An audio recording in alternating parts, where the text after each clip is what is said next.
ஆண்டவரும் இரட்சகருமான இயேசு கிறிஸ்துவின் நாமத்தினாலே மீண்டுமாக உங்களை வாழ்த்தி வரவேற்கிறேன். இந்த நாளிலும் கர்த்தருடைய வார்த்தைக்கு ஆதாரமாக எரேமியா தீர்க்கதரிசன புத்தகம் 31ஆம் அதிகாரம் 38ஆம் வசனத்தை நாம் வாசிப்போம். எரேமியா தீர்க்கதரிசன புத்தகம் 31ஆம் அதிகாரம் 38ஆம் வசனம். இதோ நாட்கள் வரும் என்று கர்த்தர் சொல்லுகிறார், அப்பொழுது இந்த நகரம் அனானேலின் கோபுரம் முதல் கோடி வாசல் மட்டும் கர்த்தருக்கென்று கட்டப்படும். அனானேலின் கோபுரம் முதல் கோடி வாசல் மட்டும் கர்த்தருக்கென்று கட்டப்படும். இங்கே நாம் ஒரு வார்த்தையை வாசிக்கிறோம், அது அனானேலின் கோபுரம். அனானேல் இன் கோபுரம். இந்த அனானேல் என்பது எருசலேமிலே உள்ளதான ஒரு இடமாக இருக்கிறது. அனானேல் என்கிறதான வார்த்தை குறித்து, அந்த கோபுரத்தை குறித்து நாம் இன்றைக்கு தியானிக்க கர்த்தர் நமக்கு உதவி செய்வாராக. அனானேல் என்று சொன்னால் தேவன் கிருபை உள்ளவர், கிருபையாய் இருக்கிறார், அல்லது இரக்கம் உள்ளவராய் இருக்கிறார், கர்த்தருடைய ஈவு பெரியது என்று சொல்லி அர்த்தம் கொள்ளும்படியான ஒரு பெயராய் அனானேல் என்பது இருக்கிறது. இந்த அனானேல் கோபுரம் என்று சொல்லப்பட்டிருக்கிறது. அனானேல் கோபுரம் அல்லது இன்னொரு வார்த்தை வேதத்திலே கொடுக்கப்பட்டிருக்கிறது, அது கொம்மை என்று சொல்லப்பட்டிருக்கிறது. நெகேமியாவின் புஸ்தகத்திலே அந்த அலங்கத்தை கட்டும்போது ஆங்காங்கே அந்த டவர்ஸ் என்று சொல்வார்கள், ஆங்காங்கே அந்த கோபுரங்கள் கட்டப்பட்டது. அதை கொம்மை என்று அங்கே மொழிபெயர்க்கப்பட்டிருக்கிறதை நாம் பார்க்க முடியும். இங்கே நாம் பார்க்கிறோம், ஆண்டவர் சொல்லுகிறார், கர்த்தர் சொல்லுகிறார், நாட்கள் வர போகிறது, அப்பொழுது அந்த அனானேலின் கோபுரம் கர்த்தருக்கென்று கட்டப்படும். கர்த்தருக்கென்று கட்டப்படும். அனானேல் என்று சொன்னாலே கர்த்தருடைய கிருபை, கர்த்தர் கிருபையாய் இருக்கிறார் என்று அர்த்தம். ஆகையால் இந்த அனானேலின் கோபுரம் கர்த்தருக்கென்று கட்டப்படுகிறது போல தேவ பிள்ளைகளாகிய நாம் ஒவ்வொருவரும் இந்த பூமியிலே கட்டப்பட வேண்டும் என்று சொல்லி ஆண்டவர் விரும்புகிறார். ஆகையால் இந்த அனானேலின் கோபுரத்தை போல கர்த்தர் நம் ஒவ்வொருவரையும் எப்படி கட்டுகிறார், எப்படி கட்டுவார் என்று சொல்லி நாம் தியானிக்கவிருக்கிறோம். இந்த எரேமியா தீர்க்கதரிசியை ஆண்டவர் அழைக்கும் போது அந்த முதல் அதிகாரத்திலேயே அவர் சொல்லுகிறதை நாம் பார்க்கிறோம். முதல் அதிகாரம் 9ஆம் 10ஆம் வசனம். கர்த்தர் தமது கரத்தை நீட்டி என் வாயை தொட்டு, இதோ என் வார்த்தைகளை உன் வாயிலே வைக்கிறேன், பார், பிடுங்கவும் இடிக்கவும் அழிக்கவும் கவிழ்க்கவும் கட்டவும் நாட்டவும் உன்னை நான் இன்றைய தினம் ஜாதிகளின் மேலும் ராஜ்யங்களின் மேலும் ஏற்படுத்தினேன் என்று கர்த்தர் என்னுடனே சொன்னார். எரேமியா தீர்க்கதரிசி, நான் பேச தெரியாதவன், நான் இள வயது உள்ளவன் என்று ஆண்டவரிடத்திலே நான் சிறு பிள்ளை என்று சொல்லும்போது, நீ சிறு பிள்ளை என்று உன்னை நீ சொல்லிக் கொள்ளாதே, நான் உன்னை யாரிடத்துல எல்லாம் அனுப்புகிறேனோ அங்கெல்லாம் நீ போய் நான் உனக்கு கட்டளை எடுக்கிறவைகளை எல்லாம் நீ பேசுவாயாக என்று அவருடைய வாயை திறந்து பேசும்படியாக கர்த்தர் கிருபை தந்தார். ஆகையால் ஆண்டவர் அவரை பேசுகிறதற்கு மட்டுமல்ல, எதற்கெல்லாம் அழைத்தாராம்? பிடுங்கவும் இடிக்கவும் அழிக்கவும் கவிழ்க்கவும் கட்டவும் நாட்டவும் உன்னை நான் இன்றைய தினம் ஜாதிகளின் மேலும் ராஜ்யங்களின் மேலும் ஏற்படுத்தினேன் என்று கர்த்தர் சொல்கிறார். ஜாதிகளின் மேலும் ராஜ்யங்களின் மேலும். அப்படியானால் ஆண்டவர் நம் ஒவ்வொருவரையும் இயேசுவின் வல்லமை ஊழியத்திலே அழைத்து கொண்டு வந்து அவருடைய உன்னத அழைப்பை பெற்றவர்களாய் ஆண்டவரிடத்திலே முதலாவது வந்தோம். அதன் பின்பு இந்த ஊழியத்தின் ஒரு பங்குதாரராய் நாம் மாறி இருக்கிறோம். இப்படி இந்த ஊழியத்திலே வந்த பின்பு இந்த அதிகாலை இருட்டோடு வேளையிலே தேவ சமூகத்திலே வந்து அவரை துதிக்க, பாடி ஸ்தோத்திரிக்க, அவருடைய வார்த்தையை கேட்க நம்ம எல்லாம் இழுத்து கொண்டு வந்திருக்கிறாரே. அவர் எத்தனை கிருபை உள்ளவர், அவர் எத்தனை இரக்கம் உள்ளவர். ஆகையால் நம்மையும் ஆண்டவர் கட்டுகிறவர்களாக மாற்றுவதற்கு தான் இந்த நாளிலே கர்த்தருக்கென்று கட்டப்பட்ட அனானேலை குறித்து இந்த நாளிலே தியானிக்க கர்த்தர் நமக்கு உதவி செய்திருக்கிறார். அப்படியானால் நம்மை ஆண்டவர் எப்படி கட்டுவார் என்று சொல்லி நாம் பார்க்க வேண்டும். ஆகையால் நெகேமியாவின் புஸ்தகம் 3ஆம் அதிகாரத்தை நாம் பார்க்கும் பொழுது 3ஆம் அதிகாரம் முதல் வசனம் எப்படியாக சொல்லுகிறது. நெகேமியாவின் புஸ்தகம் 3ஆம் அதிகாரம் முதல் வசனம். அப்பொழுது பிரதான ஆசாரியனாகிய எலியாசிபும் அவன் சகோதரராகிய ஆசாரியர்களும் எழுந்து ஆட்டு வாசலை கட்டினார்கள். அதை கட்டி அவர்கள் பிரதிஷ்டை பண்ணி அதன் கதவுகளை வைத்து மேயா என்கிற கொம்மை முதல் அனானியேலின் கொம்மை மட்டும் கட்டி பிரதிஷ்டை பண்ணினார்கள். இந்த நெகேமியாவின் புஸ்தகம் நம்ம எல்லாருக்கும் தெரியும். இடிப்பட்ட எருசலேமின் அலங்கத்தை கட்டுகிற ஒரு பெரிய வேலையை செய்யும்படியாக ஆண்டவர் இந்த நெகேமியாவை உபயோகப்படுத்தினதை பார்க்கிறோம். இந்த நெகேமியா யார்? அவர் ஒரு யூதன். ஆனால் சிறை பிடிக்கப்பட்டு ஒரு ராஜாவின் காலத்திலே, அர்த்தசஷ்டார் ராஜாவின் காலத்திலே அவருக்கு பான பாத்திரக்காரனாய் இருந்தவர். பெர்சிய ராஜா, பாபிலோன் தேசம் 2ஆக பிரிக்கப்பட்ட போது அந்த பெர்சிய மேதிய ராஜ்யங்கள் வந்தபோது பெர்சிய ராஜாவாய் இருந்த அர்த்தசஷ்ட ராஜாவின் அரண்மனையிலே அவன் வேலை செய்து கொண்டிருந்தார்.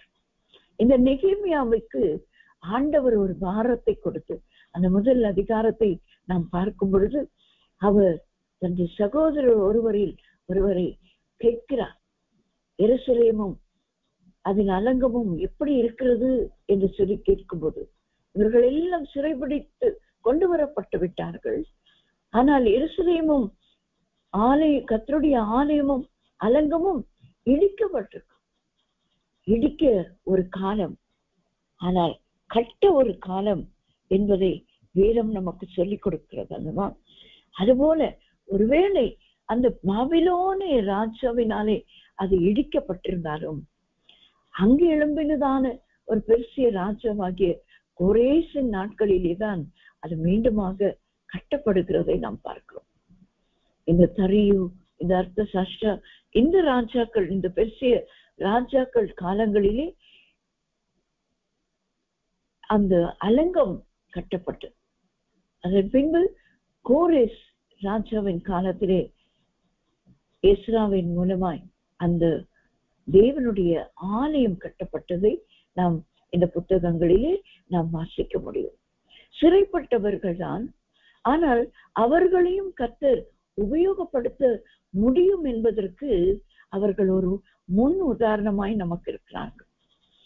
நாமும் இந்த கடைசி காலங்களிலே பல வகையிலே சிறைப்பட்டவர்களாய் நாம் இருக்கிறோம்.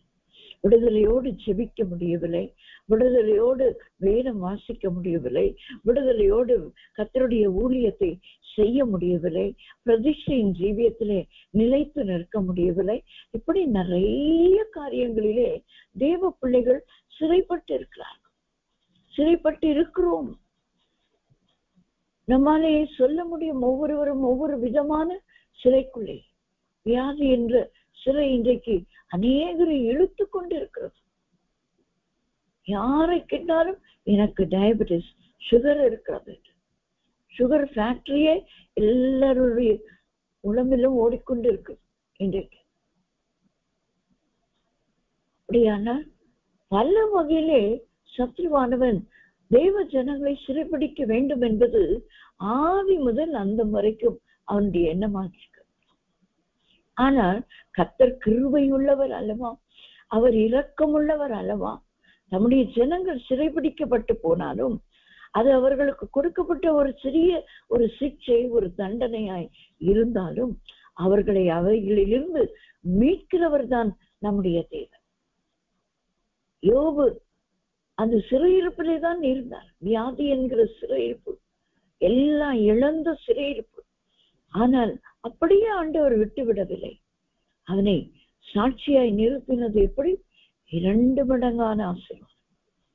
தெய்வ பிள்ளைகளாகி நாம் எந்த வகையிலும் எந்த சிறையிருப்பில் இருந்தாலும் நாம் கலங்கி போகவே கூடாது. ஆசாரியனின் ஆத்துமாவை கொழுமையானவைகளினால் ஆண்டவர் பூரிப்பாக்குவேன் என்று இந்த மாதத்திலே வாக்கு கொடுத்தாரே. ஆகையால் இந்த அனானியேல் கட்டப்படுகிறது யாராலே? ஆசாரியர்களாலே. நாம் அந்த நெகேமியா 3:1 நாம் வாசிக்கும் பொழுது பிரதான ஆசாரியர், அவர் சகோதரராகிய ஆசாரியர்களும் அதை கட்டுகிறார்கள். இந்த நெகேமியாவுக்கு ஆண்டவர் கொடுத்த ஒரு வெளிப்பாடு, இந்த அலங்கத்தை கட்ட வேண்டும் என்று. அவன் சிறையிருப்பிலே இருந்தான், நல்ல ராஜ சமூகத்திலே இருந்தான். சிறையிருப்பு தான், ஆனால் நல்ல வசதியோடு. அந்த வசதி அவனை அந்த வசதிக்குள்ளாகவே இருத்தி விடவில்லை. அவரை என்ன செய்தது? தன்னுடைய ஜனங்கள், தன்னுடைய தேசம் பாழாய் கிடக்கிறதை நினைத்து உபவாசித்து, பல நாளாய் உபவாசித்து என்று எழுதப்பட்டிருக்கிறது. அது ஏறக்குறைய 4 மாதங்களாய், 9ஆம் மாதம் முதல் மாதம் வரைக்கும் அவர் உபவாசிக்கிறார். 4 மாதங்கள் உபவாசித்து அழுது விண்ணப்பிக்கிறதுனாலே தேவன் அந்த சிறையிருப்பில் இருக்கிறதான தேவ மனுஷனை தான் உபயோகப்படுத்தி இந்த அலங்கத்தை கட்டும்படியாக, எருசலேமின் அலங்கத்தை கட்டும்படியாக ஏற்படுத்துகிறார். ஏற்படுத்தும் போது அந்த அனானியேலை கட்டுகிறது யார்? அந்த அனானியேலின் கொம்மை அல்லது அனானியேலின் கோபுரத்தை கட்டுகிறது யார் என்று சொன்னால் ஆசாரியர். பிரதான ஆசாரியரும் அவரோடு கூட இருந்த எல்லா ஆசாரியர்களும். நம் ஆசாரியர்களும் ராஜாக்களுமாய் அழைக்கப்பட்டிருக்கிறோம். ராஜரீக ஆசாரியர்களாய் அழைக்கப்பட்டிருக்கிறோம். ஆகையால் உங்களையும் என்னையும் கொண்டுதான் இந்த கிருபையுள்ள தேவன் இந்த காலை வேளையிலே சொல்லுகிறான், உங்களாலே உங்கள் வீடு கட்டப்படும், உங்களாலே நீங்கள் இருக்கிற ஸ்தலம் கட்டப்படும், உங்களாலே நீங்கள் வேலை செய்கிற ஸ்தலம் கட்டப்படும், உங்களாலே நீங்கள் இருக்கிற ஊழியம் கட்டப்படும், உங்களாலே நீங்கள் இருக்கிற சபை கட்டப்படும். நம்மாலேதான் அது கட்டப்பட வேண்டும். அனானியேலின் கோபுரம் ஆசாரியர்களால் கட்டப்பட்டது. அதுபோல நாமும் கட்டுகிறவர்களாய் நம்மை கர்த்தர் வைத்திருக்கிறார். கட்டுகிறவர்களாய் நம்மை மாற்றுவார். 2வதாக சகரியா தீர்க்கதரிசன புஸ்தகம் 14ஆம் அதிகாரம் 10ஆம் வசனத்தை நாம் வாசிக்கும் பொழுது, சகரியா தீர்க்கதரிசன புஸ்தகம் 14ஆம் அதிகாரம் 10ஆம் வசனம் இவ்வாறாக சொல்கிறது, தேசம் எல்லாம் கேபா தொடங்கி எருசலேமுக்கு தெற்கே இருக்கிற ரிம்மோன் வரைக்கும் சமபூமியாக திருத்தப்படும். எருசலேமோ உயர்ந்ததாகி தன் ஸ்தானத்திலே பென்யமீன் வாசல் தொடங்கி முதல் வாசல் என்கிற ஸ்தலம் மட்டும் கோடி வாசல் வரைக்கும் அனானியேல் கோபுரம் துவக்கி ராஜாவின் திராட்ச ஆலைகள் மட்டும் குடியேற்றப்பட்டிருக்கும். 2வதாக நாம் பார்க்கும் பொழுது இந்த அனானியேல் கோபுரம் துவக்கி ராஜாவின் திராட்ச ஆலை மட்டும் குடியேற்றப்பட்டிருக்கும். முதலாவது இடிந்து கிடக்கிறது கட்டப்பட வேண்டும். அதை கட்டுவதற்கு தான் நம்ம எல்லாம் கர்த்தர் ஏற்படுத்தி வைத்திருக்கிறார். 2வதாக கட்டப்பட்ட அந்த கோபுரத்தில் குடியேற்றப்பட்டிருக்கும் என்று பார்க்கிறோம். குடியேற்றப்பட்ட ஒரு கோபுரமாய் அது இருக்கிறது. தேவ ஜனங்களாலே அந்த இடம் நிரப்பப்படுகிறதை இது குறிக்கிறதாக இருக்கிறது. குடியேற்றப்படுகிற ஒரு காரியம். குடியேற்றப்படுகிறது என்று சொன்னால் வாசம் பண்ணாத இடத்திலே வாசம் பண்ண வைக்கிறது. குடியோடி போனவர்கள் மீண்டும் வந்து குடி இருக்க வைக்கிறது. எருசலேமை விட்டு, அந்த கோபுரத்தை விட்டு, அந்த ஸ்தலத்தை விட்டு குடியோடி போனார்கள், சிறைபிடிக்கப்பட்டு போனார்கள், தூர தேசத்திற்கு போனார்கள். வட தேசத்திலிருந்து வந்தவர் அவர்களை சிறைபிடித்துக் கொண்டு போனார். ஒருவரையும் விட்டு வைக்கவில்லை. ஏழைகளை, சிறுமைப்பட்டவர்களை அங்கே விட்டு போனார்கள் என்று வேதம் நமக்கு சொல்லுது. இப்ப நல்லா இருக்கிறவங்களை எல்லாம் குடியில்லாமல் செய்துவிட்டு ஏழை எளிய ஜனங்கள் மட்டும் அங்கே குடியிருக்கிறார்கள். இது எதை குறிக்கிறது? தேவ ஜனங்கள் நல்ல போஷிப்பிலே இருக்கும். தேவ ஜனங்கள் நல்ல ஆண்டவருடைய வசனத்திலே நிரம்பி இருப்போம். நம்மைதான் பிசாசானவர் நின்று செய்வாங்க. சோதனைக்குள் மேலே சோதனை. ஒரு சிலர் சொல்லுகிற காரியங்கள் ஒன்று முடிந்தவுடன் அடுத்தது தொடங்குகிறது, ஒன்று முடிந்தவுடன் அடுத்த சோதனை துவங்குகிறது என்று வேதனையோடு இருக்கிற காலம். இது ஒருவருக்கு மாத்திரமல்ல, ஒரு சிலருக்கு மட்டுமல்ல. தேவனை அண்டி பிடிக்கிற, தேவனோடு கூட நடக்கிற எல்லா தெய்வ பிள்ளைகளுக்கும். சிலர் சொல்லுவார்கள், சிலர் சொல்ல மாட்டார். ஊழியர்களுக்கும் இன்றைக்கு போராட்டம், சோதனை அதிகம், இன்னும் அதிகரித்து கொண்டேதான் இருக்கிறது. ஆனால் அவைகளிலே நாம் சோர்ந்து போய்விடக்கூடாது என்றுதான் கர்த்தர் நம்முடைய கரங்களிலே ஒரு பெரிய பொக்கிஷமாகிய ஒரு பெரிய முத்து, தேடி கண்டுபிடிக்க முடியாத ஒரு பெரிய முத்தை ஆண்டவர் நமக்கு இந்த வேத புத்தகம் என்ற ஒரு பெரிய முத்து கொடுத்திருக்கிறார், ஒரு பொக்கிஷத்தை கொடுத்திருக்கிறார். இதை வாசித்து தியானித்து இந்த வாக்குத்தத்தங்களை சொல்லி சொல்லி சொல்லி நாம் அவைகளை சுதந்திரித்துக் கொள்ள வேண்டும். சில வாக்குத்தத்தங்கள் அன்றைக்கே நிறைவேறும், சில வாக்குத்தத்தங்கள் கொஞ்ச காலம் கழித்து நிறைவேறும். சில வாக்குத்தத்தங்களுக்கு நமக்கு பதிலே வராதது போல, சில காரியங்களுக்கு தேவன் மௌனமாய் இருக்கிறதை நாம் பார்க்க முடியும். வாக்குத்தத்தம் பண்ணினவர் உண்மை உள்ளவர் தானே, ஏன் எனக்கு பதில் கொடுக்காமல் இருக்கிறார்? அந்த ஏழை விதவை அடிக்கடி போய் அந்த அநியாயமான ஒரு அநீதி செய்கிற நீதிபதியின் இடத்துல கேட்டு அவள் நியாயம் பெற்றுக்கொண்டானே.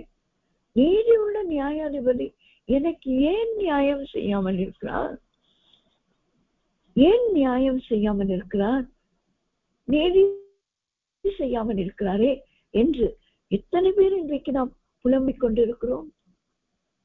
ஆண்டவர் சொல்லுகிறார், குடியோடி போன இடத்துல நீங்கள் குடியேற்றப்படுவீர்கள், குடியேற்றப்படுவீர்கள். அனானியேல் துவங்கி எருசலேமின் அந்த திராட்சை ஆலை மட்டும் குடியேற்றப்பட்டிருக்கும், குடியேற்றப்பட்டிருக்கும். அது குடியோடி போனதான இடம். ஆனால் கர்த்தர் ஒரு அற்புதத்தை நம்முடைய வாழ்க்கையிலே செய்யும் போது, அது கர்த்தருக்கென்று கட்டப்படும் போது அது குடியேற்றப்படும். நாம் துரத்தப்பட்டிருக்கலாம், நாம் சிறைபிடிக்கப்பட்டு போயிருக்கலாம், நாம் வேதனைக்குள்ளாக தள்ளப்பட்டிருக்கலாம் என்று தீர்க்கதரிசன வார்த்தைகளை சொன்ன தீர்க்கதரிசிகளின் நிலைமைகள் என்ன என்று நாம் அவர்களுடைய சரித்திரங்களை படிக்கும்போது அவர்களும் சிறையில் அடைக்கப்பட்டவர்கள். எரேமியா இவ்வளவு பெரிய ஒரு தீர்க்கதரிசன புத்தகத்தை எழுதியிருக்கிறார் என்று சொன்னாங்க. அவர் விடுதலையோடு நன்றாய் உலாவி கொண்டு நல்ல வசதியோடு நல்ல தினதோறும் நல்ல சாப்பிட்டு திருப்தி அடைந்து ஒரு நிலைமையிலே எழுதின புஸ்தகம் அல்ல. அவருடைய வாழ்க்கை அப்படிப்பட்ட ஒரு வாழ்க்கை அல்ல. இடுக்கத்தின் அப்பத்தை சாப்பிட்டு சிறையில் அடைக்கப்பட்டு குழியே தள்ளப்பட்ட நிலைமைதான். அவர் எழுதின நிருபங்களை கிழித்து எரிக்கிற ராஜாக்களின் மத்தியிலே வாழ்ந்த ஒரு தீர்க்கதரிசி தான். ஆனால் கர்த்தருக்காய் நின்றபடினாலே, கர்த்தருக்கென்று கட்டப்படுகிற அந்த அனானியலை குறித்து சொன்னதினாலே, நாம் எளிமை தீர்க்கதரிசன புத்தகத்திலே வாசிக்கும் பொழுது எல்லாம் சிறைபிடிக்கப்பட்டு போகிறது. எல்லா காரியங்களும் ஒன்றுமில்லாமல் நடக்கிற அந்த நாட்களில்தான் ஆண்டவர் அவருக்கு சொல்லுகிறார், நீ அங்கே ஒரு நிலத்தை வாங்கு என்று சொல்லி. எல்லாரும் கேட்பார்கள், எல்லாரும் சிறைபிடிக்கப்பட்டு போவார்கள், இங்கே யாரும் குடியிருக்க மாட்டார்கள் என்று நீரே சொல்லுகிறீரே, நீர் ஏன் ஒரு நிலத்தை இங்கே வாங்குறீர் என்று அந்த ஆட்களிலே கேட்டார்கள். ஆனால் கர்த்தருடைய வார்த்தைக்கு அவர் கீழ்ப்படிந்தபடிதான் அதை செய்தார். அது மீண்டும் தேவ ஜனங்கள் இந்த எருசலேமிலே வந்து குடியேற்றப்படுவார்கள் என்பதற்கு ஒரு அடையாளத்தை காண்பிப்பதற்கு எரேமியா தீர்க்கதரிசிக்கு அவருடைய பெரிய தகப்பனின் மகன் அந்த நிலத்தை கொண்டு வந்து அவருடைய கரத்திலே கொடுக்கிறதை நாம் வேதத்திலே வாசிக்க முடியும். அப்படியானால் எங்கிருந்து குடியேற்றப்பட்டு விட்டீர்கள்? என்ன நடந்தது உங்களுக்கு? ஆண்டவர் சொல்லுகிறார், நீங்கள் மீண்டுமாக அதிலே குடியேற்றப்படுவீர்கள். அதாவது அனானியல் என்பது கட்டப்படுகிற ஒரு அனுபவம். இரண்டாவது அனானியல் என்பது குடியேற்றப்படுகிற ஒரு அனுபவம். மூன்றாவதாக அதே நெகேமியாவின் புஸ்தகம் 12ஆம் அதிகாரம் 38ஆம் 39ஆம் வசனங்களை நாம் வாசிக்கும் பொழுது, நெகேமியாவின் புஸ்தகம் 12ஆம் அதிகாரம் 38, 39 வசனங்களை நாம் வாசிக்கும் பொழுது அங்கே நாம் இப்படியாக வாசிக்கிறோம். துதி செய்கிற இரண்டாம் கூட்டத்தார் எதிரே இருக்கிற வழியாய் நடந்து போனார்கள். அவர்கள் பிறகாலே நான் போனேன். ஜனத்தில் பாதி பேர் அவை அலங்கத்தின் மேல் சூளைகளின் கொம்மையை கடந்து அகல் மதில் மட்டும் நெடுக போய் எப்ராயிம் வாசலையும் பழைய வாசலையும் மீன் வாசலையும் அனானியலின் கொம்மையையும் மேயா என்கிற கொம்மையையும் கடந்து ஆற்று வாசல் மட்டும் புறப்பட்டு காவல் வீட்டு வாசலிலே நின்றார்கள் என்று நாம் வாசிக்கிறோம். இங்கே நெகேமியா இந்த அலங்கத்தை கட்டி முடித்த பின்பு இவர் செய்கிற அந்த பிரதிஷ்டையின் ஆராதனையை தான் நாம் இந்த அதிகாரத்திலே நாம் வாசிக்கிறோம். இந்த 12, 13 அதிகாரங்களில் அவர் எப்படியாக அதை பிரதிஷ்டை பண்ணுகிறார் என்று சொல்லி நாம் பார்க்கிறோம். அந்த அலங்கம் 52 நாட்களிலே கட்டி முடிக்கப்பட்டது. இதெல்லாம் விசேஷித்த எண்கள் வேதாகமத்தில். நமக்கு வருடத்திலே 52 வாரங்கள் இருக்கிறது. ஆனால் 52 நாட்களிலேயே ஒரு சிறைபடிக்கப்பட்ட ஒரு மனுஷன் மீண்டும் எருசலேமுக்கு சென்று அந்த அலங்கம் முழுவதையும் கட்டுவதற்கு தேவன் கிருபை செய்தார். அலங்கம் கட்டப்படுகிற ஒரு அதிகாரங்கள் தான் இந்த நெகேமியாவின் புஸ்தகம், இந்த சரித்திரம். அந்த அலங்கம் கட்டப்படுகிறது. அது எத்தனை அருமையாய் கட்டப்பட்டது என்று நாம் வாசிக்க முடியும். தடைகள் வராமல் இருந்ததோ? இல்லை, தடைகள் வந்தது. அதிகாரிகளுக்கு, ராஜாக்களுக்கே கடிதங்கள் அனுப்பப்பட்டு தடைகள் வந்தது. ஆனால் தைரியமாய் கர்த்தருக்கென்று கட்டப்பட வேண்டுமே, கர்த்தருக்கென்று நிற்க வேண்டுமே என்ற வைராக்கியத்தோடு நெகேமியாவும் அதோடு கூட இருந்த மக்களும் இருந்தபடினாலே அதை கட்டி முடிக்க 52 நாட்களிலே ஆண்டவர் கிருபை செய்தார் என்றால் 52 வாரங்களை கொண்ட ஒரு வருடத்திலே ஆண்டவர் நமக்கென்று வைத்திருக்கிற காரியங்களை செய்து முடித்து நம்மை கட்டுவதற்கு நாம் என்ன செய்ய வேண்டும் என்று இந்த வசனம் சொல்லுகிறது. துதி செய்கிறவர்களாய் இருக்க வேண்டும். இன்றைக்கு இந்த துதி செய்கிறவர்களை குறித்து நாம் அதிகமாய் கேட்டு நாம் துதித்தோம். யோசபாத் ராஜாவின் நாட்களிலே 3 கூட்டத்தார், அம்மோன் புத்திரர், சேயீர் மலை தேசத்தார், மோவாபியர், இவர்கள் 3 கூட்டத்தாரும் 3 தேசத்தாரும் இஸ்ரவேல் ஜனங்களுக்கு விரோதமாய், யூத ஜனங்களுக்கு விரோதமாய் எழும்பி வருகிறார்கள். அப்பொழுதுதான் அந்த யுத்தத்திலே துதி செய்கிறவர்களை முன்னாலே நிறுத்தினார் அந்த யோசபாத் ராஜா. அந்த ராஜா அங்கே முன்னாலே நிறுத்தின அந்த துதி செய்கிறவர்களின் துதி சத்தமானது ஒரு யுத்த களத்தின் சத்தமாய் அந்த எதிராளிகளுக்கு கேட்டு அவர்களுக்குள்ளே ஒரு ஜாதியார் இன்னொரு ஜாதியாரை வெட்டி மாண்டு போனார்.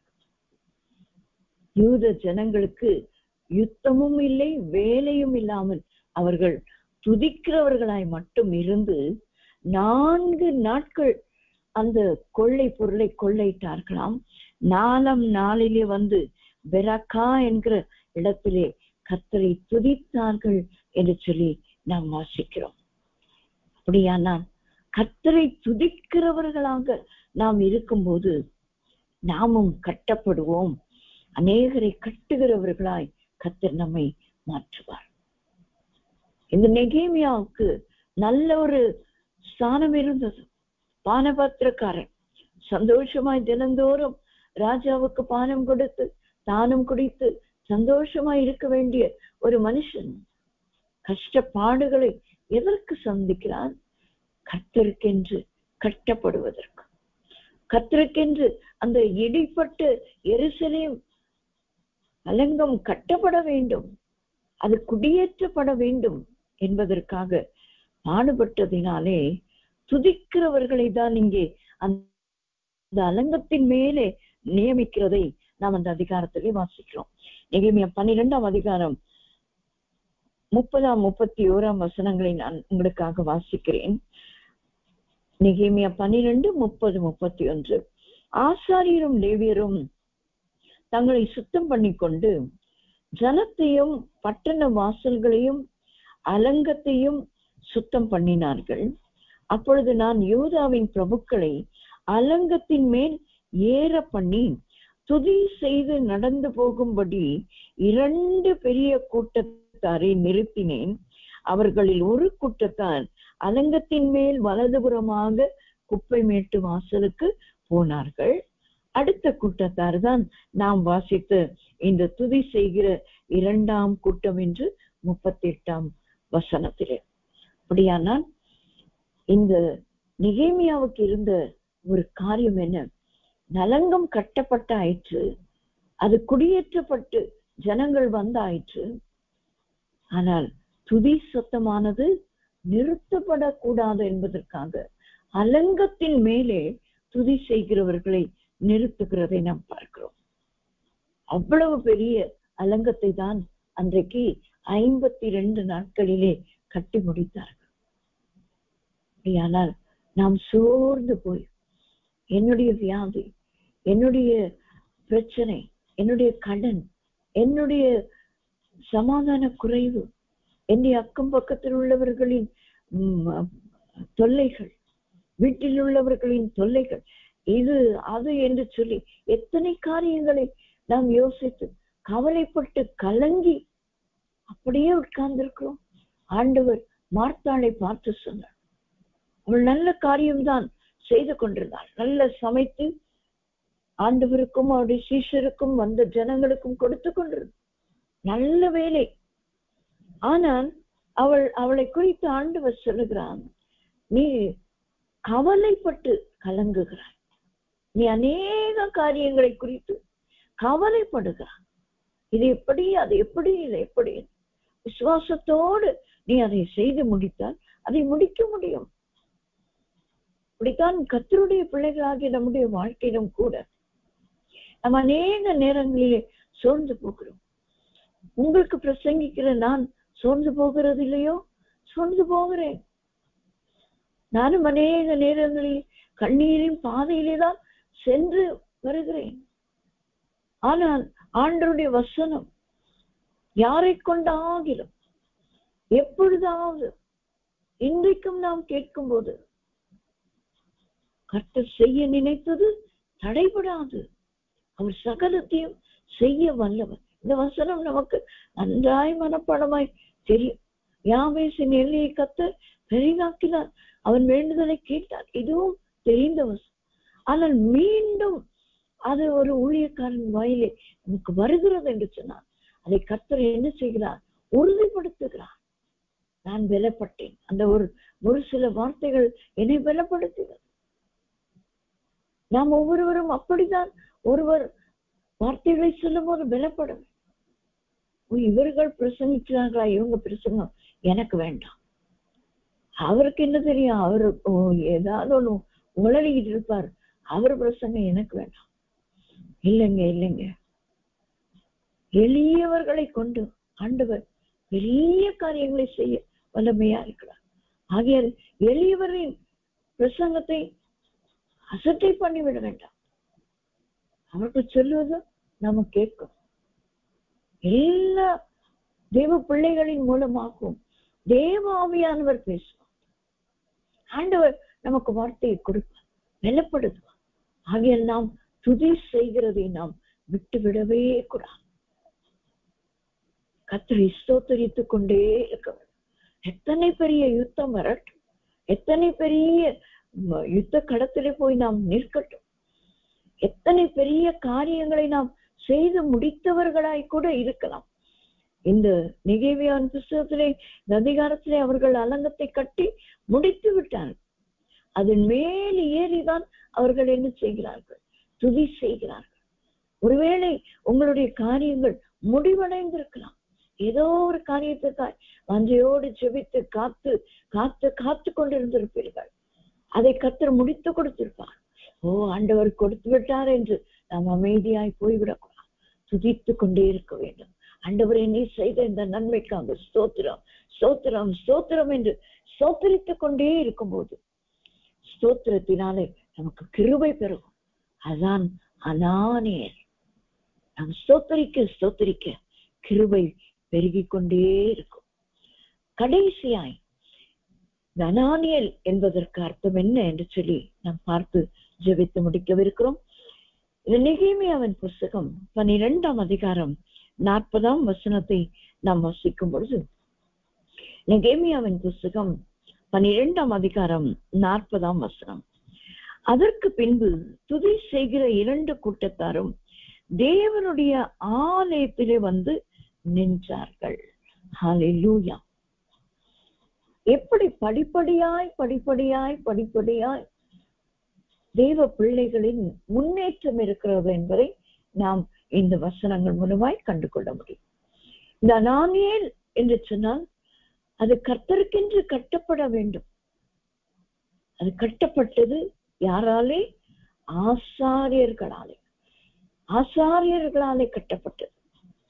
இரண்டாவது, அது குடியேற்றப்பட வேண்டும். கட்டப்பட்ட ஆயிற்று, வீடு கட்டியாச்சு, அதுல நாம் குடியிருக்க வேண்டும். ஏசாயா தீர்க்கதரிசன புத்தகத்திலே நாம் வாசிக்கும் பொழுது வீடுகளை கட்டி அதிலே குடியிருப்பார்கள், திராட்சை தோட்டங்களை நாட்டி அதில் கனிகளை புசிப்பார்கள். சிலர் பாதி வீடு மட்டும் கட்ட முடியும், அக்க பிற்பாடு அப்படியே நிற்கும். அநேக இடங்களிலே அப்படி நிற்கிற வீடுகளை நாம் பார்க்க முடியும். அஸ்திபாரத்தோடு கூட நிற்கிற வீடுகள், அல்லது அந்த அஸ்திபாரத்தோடு கொஞ்சம் எழும்பின வீடுகள், அல்லது அந்த லிண்டல் என்று அந்த ஜன்னல் வரைக்கும் சொல்லுவார்கள், அந்த அளவு ரூஃப் கூட போட முடியல என்று சொல்லி அந்த ரூஃப் வரைக்கும் சுவர் எழுப்பி இருக்கும். ஆனா அந்த மேல் கூரை போட முடியாமல் இருக்கும். தளம்தான் போடணும் அப்படின்னு நினைக்கிறோம், ஒரு ஓடு கூட போட முடியலையே அப்படின்னு. அப்படி முடிவடையாத வீடு, அதிலே குடியேற முடியுமா? நிச்சயமாய் முடியாது. ஆகிய முதலாவது முழுமையாய் கட்டப்பட வேண்டும், உறுதியாய் கட்டப்பட வேண்டும். துதி செய்கிறவர்கள் ஏறி நடக்கிறதற்கு ஏதுவாக இருந்ததே அந்த எருசலேமின் அலங்கம். அப்படி உறுதியாய் கட்டப்பட வேண்டும் நம்முடைய ஜீவியம். இரண்டாவது, அது குடியேற்றப்பட வேண்டும், அதிலே குடியிருக்க வேண்டும். ஆண்டவராகிய இயேசு கிறிஸ்து ஒரு ஓமை குறித்து, ஓமை அல்ல, ஒரு சம்பவத்தை குறித்து ஆண்டவர் சொல்லும் போது சொல்லுகிறார், எப்படி பிசாசு ஒரு மனுஷனை விட்டு அது துரத்தப்பட்டு படும்போது அது வெளியில புறப்பட்டு போய்விடும். புறப்பட்டு போய்விட்டு அது சுற்றி எல்லா வனாந்திரமான இடங்களிலே சுற்றி திரிந்து விட்டு திரும்பி வந்து அதுக்கு எங்கும் இடம் கிடைக்காததினாலே நான் விட்டு வந்த அந்த வீடு, அந்த மனுஷன் அல்லது அந்த மனுஷி அவர்களை போய் பார்ப்பேன் என்று சொல்லி மீண்டும் வருமாம். வரும்போது அந்த வீடு முழுவதும் சுற்றி பெருக்கப்பட்டு சுத்தமாக இருக்கிறதாம், அலங்கரிக்கப்பட்டு இருக்கிறதாம். அது அப்படி சுத்தமாக அலங்கரிக்கப்பட்டிருக்கிறதை பார்த்து இந்த ஒரே ஒரு ஆவி என்ன செய்யுமாம், போய் தன்னிலும் பொல்லாத வேறு 7 ஆவிகளை பிடித்து கொண்டு 8 பேராய் உள்ளே வந்து குடியிருப்பார்களாம். நல்ல சுத்தமான வீடுதானே, அலங்கரிக்கப்பட்ட வீடுதானே. ஆனால் ஏன் அந்த நிலைமை? அதிலே குடியிருக்க வேண்டியவர் குடியில்லை.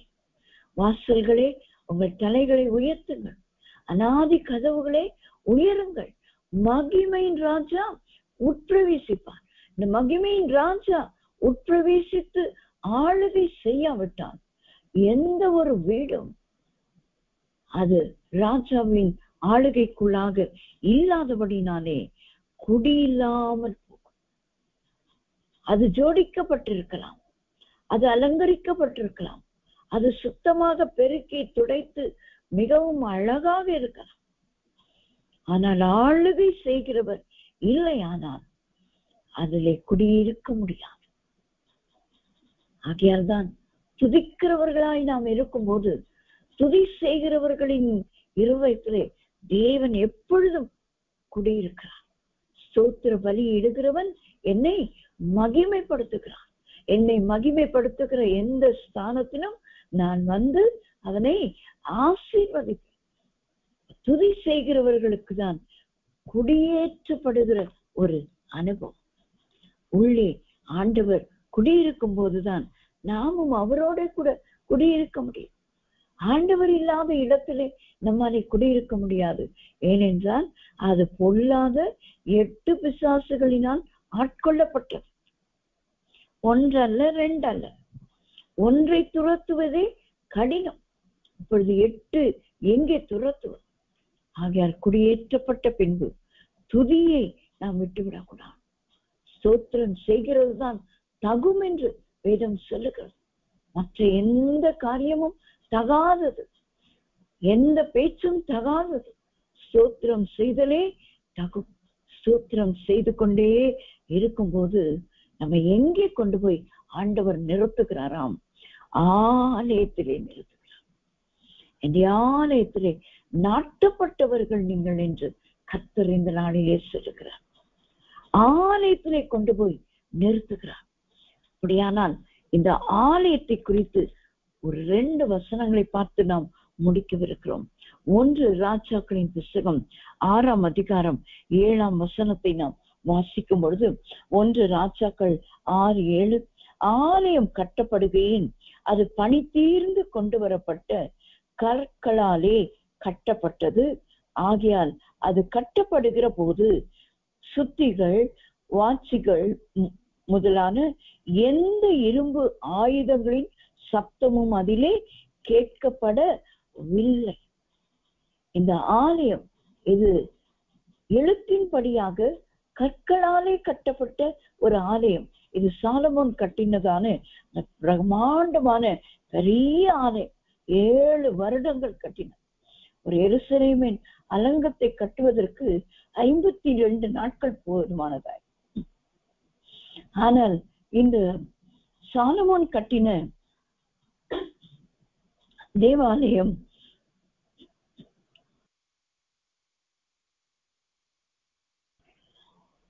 7 வருடங்கள் கட்டினார். 7 வருடம்.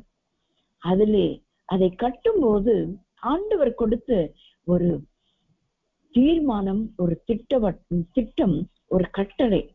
அதிலே எந்த ஒரு இரும்பு சத்தமும், சுத்திகளோ மாச்சிகளோ எந்த சத்தமும் இல்லாதபடிக்கு ஏற்கனவே அது பனி தீர்ந்து கொண்டு வரப்பட்ட கற்களாலே கட்டப்பட வேண்டும். அதை ஒளி வைத்து அதை சரி செய்கிற எந்த வேலையும் ஆலயம் இருக்கிற இடத்துல நடக்கக்கூடாது. அது ஏற்கனவே என்ன செய்ய வேண்டுமா? பனி தீர்க்கப்பட்டு கொண்டு வரப்பட்டு அது கட்டப்பட வேண்டும். அப்படியானால் கர்த்தரின் ஆலயமாக, கர்த்தரால் கட்டப்பட்டவர்களாய், கர்த்தருக்கென்று கட்டப்பட்டவர்களாய், கர்த்தருடைய கிருபை நிமித்தமாய் கட்டப்பட்டவர்களாய் இருக்கிற ஆலயங்களாகிய நாம் எப்படி இருக்க வேண்டும் என்று சொன்னால், நாம் பனி தீர்ந்தவர்களாக, நாம் சுத்திகரிக்கப்பட்டவர்களாக, எந்த ஒரு இரும்பு சத்தம், தேவையில்லாத சத்தங்கள் நம்மளே காணப்படக்கூடாது. தேவனுக்கு பிரியமில்லாத எந்த சத்தமும் காணப்படக்கூடாது. நாம் ஏற்கனவே பார்த்தோம், துதிக்கிறது மட்டும்தான் நம்முடைய நாவிலே. தாவீது சொல்லுகிறான், கர்த்தரை துதிப்பதுதான் என்னுடைய வேலை. கர்த்தரை நான் எக்காலத்திலும் ஸ்தோத்திரிப்பேன். அவர் துதி எப்போதும் என் வாயில் இருக்கும். ஸ்தோத்திரம் செய்தல்தான் தகும். ஆகையால் வேற எந்த சத்தங்கள், புலம்பலின் சத்தம், அழுகையின் சத்தம், முறுமுறுப்பின் சத்தம், இதெல்லாம் ஆண்டவருக்கு பிடிக்காத சத்தங்கள்.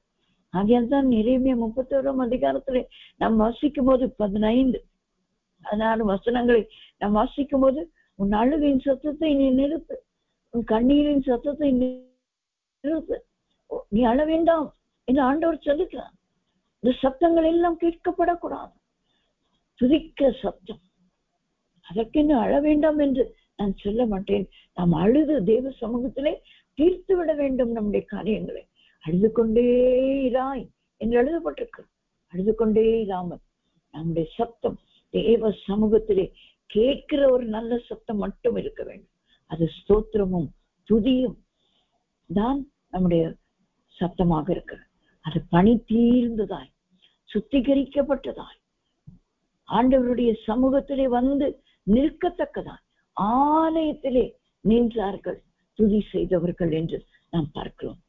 கடைசியாய் 2 நாளாகமும் 2ஆம் அதிகாரம் 9ஆம் வசனத்தை நாம் வாசிக்கும் பொழுது, 2 நாளாகமும் 2ஆம் அதிகாரம் 9ஆம் வசனம், சாலமோன் சொல்லுகிறார், நான் கட்ட போகிற ஆலயம் பெரிதும் ஆச்சரியப்படத்தக்கதுமாய் இருக்கும். இந்த நாளிலே வந்திருக்கிறதான நம்ம ஒவ்வொருவரையும் இந்த அனானியேலின் ஆசீர்வாதத்தினால் கர்த்தர் நிரப்ப விரும்புகிறார். நாம் எப்படிப்பட்ட ஒரு ஆலயமாய் நாம் இருக்க போகிறோம்? மகா பெரியதும் ஆச்சரியமானது. நம்மை பார்க்கிறவர்கள் ஆச்சரியப்படுவார்கள். எப்படி இவர்கள் வாழ்க்கை எப்படி இப்படி இருக்கிறது? இவர்களுக்கு இவ்வளவு பிரச்சனை இருக்கிறது, எப்படி இவர்கள் ஜீவிக்கிறார்கள்? எப்படி இவர்கள் கர்த்தருக்காய் நிற்கிறார்கள்? எப்படி இவர்கள் கர்த்தருக்காய் கட்டப்பட்டிருக்கிறார்கள் என்று ஆச்சரியப்படத்தக்கதாய் உங்களை என்னையும் பார்த்து ஆச்சரியப்படத்தக்கதாய் கர்த்தர் நம்ம இந்த நாளிலே மாற்றப் போகிறார். யாவரும் கண்களை மூடி ஆண்டவருடைய சமூகத்திலே நாம் அவரை ஸ்தோத்திரிக்க போகிறோம். ஆண்டவரே, இந்த அனானேல் கோபுரம் அது தேவ கிருபை என்று நாங்கள் பார்த்தோம். அப்படியா எங்கள் மேல் நீர் அந்த கிருபையை வைத்திருக்கிறபடினா கிருபை கொண்டு உடைய சமூகத்திலே நாங்கள் வந்திருக்கிறோமே. இரக்கத்தினாலே உடைய ஈவினாலே நாங்கள் வந்திருக்கிறோமே. நாங்கள் கர்த்தருக்கென்று கட்டப்பட எங்களுக்கு உதவி செய்யும். நாங்கள் ஆசாரியர்களும் ராஜாக்களும் என்று பெருமை பாராட்டிக் கொள்ள அல்ல, நாங்கள் உம்மை துதிக்கிறவர்களாய், ஆண்டவரே, நாங்கள் குடியேற்றப்பட்டவர்களாய், குடியோடி போகிறவர்களாய் அல்ல, குடியேற்றப்பட்டு துதிக்கிறவர்களாய் உங்களுடைய ஆலயத்திலே நிற்கிறவர்களாய் எங்களை காண்கிறவர்கள் எங்களை ஆச்சரியமாய் பார்க்க வேண்டும் ஆண்டவரே என்று சொல்லி ஆண்டவரிடத்திலே நம்மை ஒப்பு கொடுத்து எல்லாரும் கர்த்தரை ஸ்தோத்திரிப்போமா. நாம் செபிப்போம். எங்களை அதிகமாய் நேசிக்கிற எங்களான பிதாவே, அருமையான காலை வேளைக்காய் நன்றியோடு ஸ்தோத்திரிக்கிறோம், துதிக்கிறோம். இந்த நாளிலே வந்து கலந்து கொண்ட தேவ பிள்ளைகள் யாவருக்கும் ஆண்டவரே இந்த வார்த்தையை கேட்கிறதான ஒவ்வொரு தேவ பிள்ளையும் ஒரு அனானேலை போல, அனானேலின் கோபுரம் ஆண்டவர் ஆசாரியர்களால் கட்டப்பட்டது போல, குடியேற்றப்பட்டது போல, துதிக்கிறவர்களை ஏற்படுத்தி நடக்க வைத்தது போல ஆண்டவரே ஆலயத்திலே நாட்டப்பட்டவர்களா நிற்கிறவர்களால் எங்கள் ஒவ்வொருவரையும் நீர் மாற்றுகிறதற்காக உமக்கு ஸ்தோத்திரம்.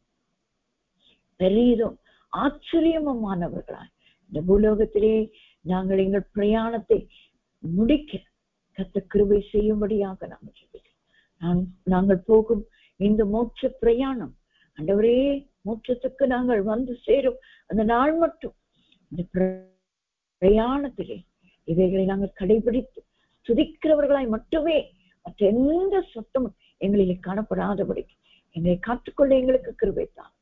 தாழ்த்தியுடைய கரத்திலே ஒப்பு கொடுக்கிறோம். மீட்பர் இயேசுவின் நாமத்தில் ஜெபிக்கிறோம் எங்கள் நல்ல பிதாவே. ஆமேன், ஆமேன்.